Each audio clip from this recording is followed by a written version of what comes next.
안녕하세요. 미래에셋대우 리서치센터에서 글로벌 자산 배분 전략 담당하고 있는 박희찬입니다.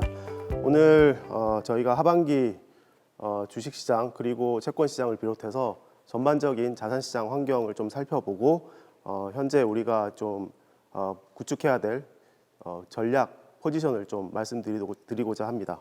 일단은 거시경제 환경부터 먼저 한번 살펴보겠습니다. 지금 우리가 이제 90% 이코노미라는 표현이 지난 4월 30일자 영국의 이코노미스트지에서 표지를 통해서 알려진 바가 있습니다. 90% 이코노미라는 것은 세계 경제가 과거 수준으로 쉽게 돌아가기 어렵다라는 걸 갖다가 보여주고 있는 그런 부분이죠. 코로나 팬데믹으로 인해서 예전처럼 대면 서비스를 통한 경제 활동이 어려워졌다라는 걸 갖다가 얘기하는 것이고, 그런 부분들의 경제 활동이 좀 막히면서 물론 비대면 서비스로 일정 부분 대체는 하겠습니다만 과거 수준으로 원활하게 돌아가는 것은 만만치가 않다라는 걸 갖다가 보여주는 아주 상징적인 메시지가 있습니다. 저희가 지금 현재 상황에서 글로벌 경제를 볼 때 가장 걱정하고 있는 부분은 일자리의 문제입니다. 왜냐하면 일단은 일자리가 전 세계에서 큰 폭으로 감소했다라는 거 우리가 잘 알고 있습니다. 미국의 경우에 3월달, 4월달 약 2달간에 걸쳐서 2천만 건 넘는 고용 감소가 발생을 했었어요. 그런데 일단은 감소는 한 것이고 중요한 것은 그 급감 이후에 얼마나 빨리 회복하느냐, 이것이 이제 향후에 우리가 경제를 볼 때 굉장히 중요한 문제다라고 말씀드릴 수가 있습니다. 그런데 저희가 이 부분에 대해서는 그렇게 만만치 않다라고 일단은 판단을 하고 있어요. 왜냐하면 우리가 이제 금융위기를 겪으면서 지난 10년 동안 글로벌리 노동 생산성 증가율이 많이 떨어져 있는 상황이다라는 것 갖다가 간과할 수가 없습니다. 일단 이 차트에서는 이제 미국의 노동 생산성 증가율이 나와 있는데, 보시는 바와 같이 지난 10년 동안 노동 생산성 증가율은 과거 대비해서 절반 이하에 그치는 상황으로 바뀌었습니다. 결국은 이 기업들이 현 상태에서 다시 일자리를 빠르게 복원시킬 것인가, 지금 뭐 좀 잘리거나 일시 해고에 들어간 사람들을 빨리 복직시킬 것인가, 이 문제에 대해서 저희는 만만치 않다고 봐요. 왜냐하면 어차피 지금 상황에서 우리 기업들이 이 생산 확장적 경쟁을 갖다가 현 상태에서 급하게 갈 이유가 없습니다. 현 상태에서는 노동 생산성 증가율을 최대한 높이고 기업의 마진을 확보하는 그런 노력을 할 가능성이 높다라고 보여지기 때문에 어쨌든 지금 상황에서 가장 걱정되는 문제는 일자리가 얼마나 빨리 복원될 수 있을 것인가, 이 문제에 대해서 우리는 걱정하지 않을 수가 없다라고 분명히 말씀을 드리겠습니다. 그러니까 금융위기 때는 우리가 이제 디레버리지라는 것이 가장 큰 문제였다. 그러니까 디레버리지라는 것이 이제 나의 부채를 갖다가 빨리 상환해야 되는 그런 문제가 가장 큰 문제였다라고 한다면은, 이번 국면에서는 일자리의 복원 문제가 가장 큰 문제일 가능성이 높다, 이렇게 말씀을 드리고 그 앞으로의 과정이 만만치 않을 가능성이 높다라고 보고 있습니다. 또 하나 우리가 봐야 될 경제 구조적인 문제는 우리가 잘 알고 있다시피 선진국은 서비스업 중심의 경제 구조를 갖고 있습니다. 그 대표적인 나라가 미국, 영국, 프랑스 이런 순서예요. 차트에서도 이제 잘 표현되어 있습니다만, 근데 이제 중요한 것은 이 서비스업이라는 것은 본질적으로 대면 경제 활동이 많아요. 그러니까 이제 대면 경제 활동이 많은 이런 이유로 인해서 실제로 이 팬데믹 상황도 이런 지역들이 상대적으로 더 나쁘다라는 것 같다 우리가 잘 알고 있습니다. 상대적으로 지금 팬데믹에 대한 통제가 잘 되고 있는 지역이 어디냐면 바로 중국, 한국, 대만 또는 이제 유럽에서는 독일 이런 나라들이죠. 공통적으로 다 제조업이 강한 나라들입니다. 그러니까 제조업은 사실은 꼭 대면 경제 활동이 이루어지지 않아도 되기 때문에 그런 통제에 있어서 강점을 갖고 있다라고 말씀드릴 수가 있죠. 근데 이제 중요한 것은 미국이나 또는 이제 유럽의 수많은 국가들이 서비스업을 중심으로 하는 국가들이 경제 활동이 정상화되지 않고 소비가 정상화되지 않으면 이 뭐 팬데믹 통제를 잘한 이 제조업 국가들이 수출을 할 길이 막혀버리기 때문에 이 글로벌 경제 구조가 갖고 있는 상당한 심각성이 있다라고 말씀드릴 수가 있어요. 그래서 어쨌든 중요한 것은 현 시점에서 90% 이코노미, 백신 개발 이전에 경제가 완전히 돌아갈 수 없는 그런 구조적인 문제를 갖다가 우리는 간과하지 않을 수 없다라고 분명히 말씀을 드리겠습니다. 자, 그러면 이제 이런 상황 때문에 그 선진국을 중심으로 해서 중앙은행들이 상당히 강력한 정책 개입을 하고 있는 상태입니다. 인플레이션을 높이기 위한 거죠. 최근에 이제 뭐 주가가 상당히 빠른 속도로 반등하면서 뭐 인플레이션 시대가 조만간 오지 않겠느냐, 유동성이 이제 엄청나게 많이 풀렸기 때문에 그런 얘기들을 많이 하고 있어요. 그런데 사실 과거에 양적 완화를 했을 때 미국이 이제 금융위기 이후에 1차, 2차, 3차 세 차례에 걸쳐서 양적 완화를 했던 바가 있습니다. 하지만 그 양적 완화가 실제로 인플레이션을 끌어올렸느냐? 그렇지 않았었다라는 것이 우리가 이제 이미 경험적으로 확인을 해놓은 상황이죠.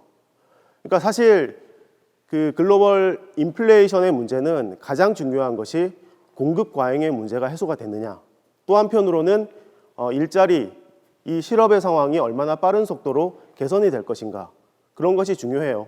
그러니까 이제 단적으로 사실 인플레에 있어서 임금 상승률이라는 것이 굉장히 중요한데 미국을 기준으로 봤을 때는 실업률이 한 5.5% 그 이하로 떨어져야만 임금 상승이 가속화될 수 있습니다. 그런데 지금 미국의 실업률이 뭐 10%대 뭐 이래가지고는 임금 상승이 가속화되기가 어렵다라는 것이고 기존에 우리가 알고 있는 공급 과잉의 문제도 사실 이번 팬데믹 때문에 수많은 기업들이 도산할 것처럼 보이지만 뭐 워낙 정부가 이제 강력하게 개입을 하면서 지금 공급 조정을 막고 있단 말이에요. 그래서 사실은 공급 과잉의 문제도 그렇게 잘 해소되지 않는다라고 말씀드릴 수가 있습니다. 그래서 중요한 것은 인플레이션이 쉽게 오르지 않기 때문에 우리의 선진국 중앙은행들은 강력한 통화 완화 개입을 앞으로 지속적으로 상당 기간 할 수밖에 없는 그런 여건이다라고 표현을 할 수 있을 것 같아요. 또 한편으로 우리가 그 중앙은행의 이 개입이 계속될 것이다라고 볼 수 있는 중요한 근거 중에 하나는 부채 문제입니다.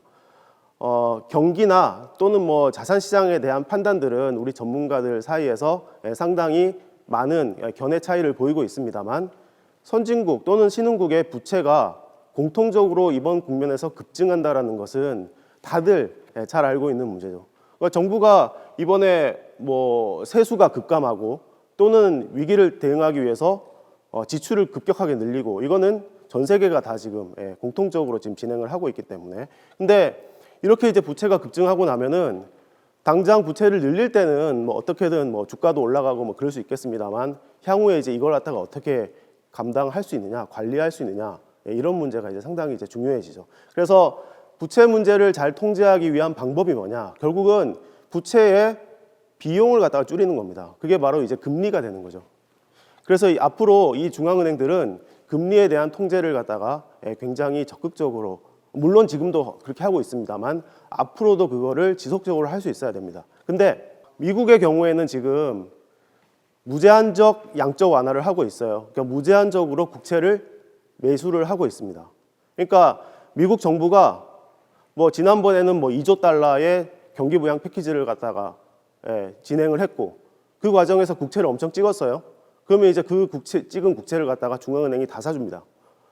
이번에 또 하반기에 또 한 3조 달러 뭐 정책 패키지가 나올 수 있다 이렇게 얘기를 하는데 마찬가지로 중앙은행이 다 사줄 수 있다 이렇게 이제 우리가 기대를 하고 있죠. 그래서 이렇게 이제 금리를 갖다가 중앙은행이 적극적으로 국채를 매입해주고 그러면서 이제 부채 조달 코스트를 갖다가 낮춰주는 그런 역할을 계속 할 거라고 일단 보고 있습니다. 근데 중요한 것은 뭐냐면 그렇게 지속적으로 이 정부의 자금 조달을 서포트해 줄 수 있는 그런 능력을 갖고 있는 중앙은행이 전 세계에서 몇 개나 있느냐 이런 문제를 갖다가 우리는 간과하지 않을 수가 없습니다. 그러니까 전 세계에서 우리가 봤을 때 일본, 미국을 제외하고 나면은 사실은 수많은 나라들에서 이 국채를 계속해서 매입하게 되는 그런 정책을 펼치기에는 만만치 않다 이렇게 보고 있어요. 그러니까 특히나 이제 유럽 같은 경우에도 애초에 부채가 많지 않은 뭐 독일 뭐 또는 이제 네덜란드 뭐 이런 나라들은 뭐 유럽 중앙은행이 국채를 사주게 됐을 때 상당히 이제 부채 조달의 문제에 있어서 큰 문제를 겪지 않게 되는데 문제는 이탈리아나 스페인이나 이렇게 원래 부채가 많은 나라들은 자기 스스로 감당해야 될 부채가 워낙 많단 말이에요. 그래서 이런 나라들은 중앙은행이 다 도와줄 수가 없다라는 얘기가 되는 거죠. 그래서 저희가 봤을 때 지금까지는 미국을 중심으로 해서 각 나라들이 적극적으로 시장에 개입을 했고 그것들이 지금 잘 워킹하면서 주가도 급등하고 뭔가 이제 금융시장이 많이 안정이 되어 있습니다만 이 팬데믹 상황이 장기화되고 정부가 계속해서 돈을 많이 써야 될 때 그걸 갖다가 지원해 줄 수 있는 국가들이 앞으로는 점점 차별화될 수밖에 없다라고 판단이 됩니다. 그래서 우리가 이 사안은 장기적으로 봐야 되기 때문에 장기적으로 봤을 때 만만치 않은 과제가 우리한테 앞으로 놓여져 있을 가능성이 높지 않겠느냐 이렇게 판단을 하고 있습니다. 사실 최근에 주식시장이 워낙 좋기는 해서 주식을 조금 더 많이 늘리라고 이제 말씀드리는 것이 지금 느낌상 뭐 맞을 것 같기는 한데 사실은 좀 주가 자체에 좀 부담이 많이 커져 있지 않느냐, 뭐 밸류에이션 얘기도 많이 하고 그리고 이제 중요한 것은 앞서도 말씀드린 바와 같이 이 계속해서 부양책을 써가면서 이 상황을 지탱시켜야 되는데 그런 문제에 있어서 지속적인 정책 수행 능력이 있는 나라가 전 세계에서 그렇게 많지가 않다라는 관점으로 판단을 하고 있습니다. 그렇기 때문에 향후에 우리의 경기나 여러 가지 불확실성을 고려해 봤을 때는 주식을 갖다가 매우 적극적으로 가져가기보다는 조금 라이트하게 가져가는 것이 맞지 않겠느냐라고 보고 있고요. 조금 더 안정적으로 채권 자산 비중을 비록 저금리임에도 불구하고 어느 정도는 많이 확보해서 가는 것이 좋을 것 같다라고 말씀을 드리고 있습니다. 지역 간의 배분에 있어서는 미국 대비해서 중국 비중을 조금 더 상향시키는 그런 정도의 의견을 제시를 하고 있습니다. 좀 더 이제 구체적으로 보면은 일단 자산 배분 전략에 대해서 저희가 조금 안정적인 포트폴리오를 갖다가 지금 강조드리고 있는데 사실 안정적인 포트폴리오라고 한다면은 기본적으로 채권을 갖다가 가져가야 한다는 얘기거든요. 근데 문제는 전 세계적으로 채권 금리가 너무 낮아요, 지금. 그렇기 때문에 어느 정도 일드가 나오는 채권을 사야 된다라는 겁니다. 이 차트를 보면 나오지만 지금 전 세계에서 시장 금리 1%를 넘어가게 되는 그런 선진국 국채가 전체 발행 잔액 대비해서 약 한 15%밖에 안 돼요. 그렇기 때문에 이런 희소한 고금리의 선진국 국채는 일단은 확보를 해 나가는 것이 좋을 것 같다라고 보여집니다. 근데 문제는 이렇게 1%대 채권만 가지고 있어서는 우리가 이제 이 포트폴리오의 수익률이 너무 낮을 수밖에 없단 말이에요. 그렇기 때문에 조금이라도 높은 수익성을 지향하기 위해서는 반대편에 수익을 좀 더 많이 낼 수 있는 그런 자산을 동시에 가져가야 된다라고 말씀을 드리겠습니다. 그게 그 방법이 뭐냐 하면 바로 주식 중에서도 성장주를 갖다가 가져가야 된다라는 것이죠. 성장주라고 한다면은 우리 다들 뭐 잘 알고 있습니다. 미국의 경우에 마가라고 해서 뭐 마이크로소프트, 애플, 구글, 뭐 아마존 이런 주식들 얘기하는 거죠.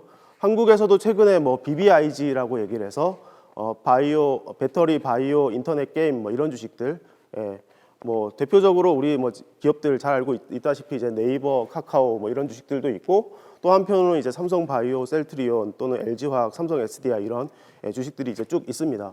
그런 성장주를 갖다가 어쨌든 지금 상황에서 성장을 할 수 있는 기업들이 그렇게 많지가 않기 때문에 금리가 낮아지는 구간에 성장주가 항상 강세를 띄워왔던 그런 경험칙들을 갖다가 잘 반영을 해서 일단은 성장주 중심의 포트폴리오를 가져갈 것이다. 그러니까 한쪽 극단으로 안전한 선진국 국채를 가져가고 다른 한쪽 극단으로 주식 중에서도 조금 더 높은 수익을 지향할 수 있는 성장주를 갖고 가실 것을 갖다가 일종의 이제 바벨 전략처럼 저희는 권고를 드리고 있는 상황입니다. 근데 단기적으로 봤을 때 약간의 문제가 생겼어요. 그게 뭐냐 하면 미국의 지금 산업 정책이 바뀔 위험성이 최근에 단기적으로 급부상하였는 그런 상황입니다. 왜냐하면 얼마 전에 이제 미국의 그 민주당 그 대통령 후보 바이든 후보가 어떻게 얘기했냐면 7월 9일 날 펜실베니아주 연설에서 그렇게 얘기를 했었어요. 아마존이 세금을 내지 않던 시절은 끝났다. 뭐 이런 식으로 이제 표현을 했습니다. 실제로 그 이후에 아마존 주가가 좋지가 않은 상황인데요. 현재로서는 미국 이번 11월 달 대선 총선에서 민주당이 대통령직뿐만 아니라 상원, 하원 다 독식할 것으로 예상이 되고 있는 상황입니다. 그렇기 때문에 이제 민주당의 향후의 정책 방향이 굉장히 중요한데 민주당의 정책 방향 중에 중요하게 눈에 띄는 변화 중에 하나가 뭐냐면 방금 말씀드린 바와 같이 이 아마존을 비롯한 빅테크에 대한 규제를 강화할 가능성이 높겠다라는 것이죠. 그래서 일단은 대선 이후에 실제로 어떻게 이 산업 정책이 바뀔 것인지는 좀 더 체크를 해야 되겠습니다만 어쨌든 대선 이전까지는 이 빅테크 주식들에 대한 어떤 불확실성이 좀 커져 있는 상황이다라는 거죠. 그러니까 지금까지 주식시장을 끌고 왔던 것이 아까도 말씀드렸다시피 마가 이런 종목들 중심으로 움직였는데 그 모멘텀이 좀 약화될 가능성이 커지지 않았느냐라고 생각이 됩니다. 근데 중요한 것은 글로벌리 우리가 저금리 환경하에서 성장주를 선호해야 되는 그런 그 매크로 환경 자체에는 변화가 없기 때문에 성장주를 갖다가 그들 주식이 안 된다고 해서 성장주를 갖다가 버릴 수는 없는 상황이다라고 이제 말씀드릴 수 있을 것 같아요.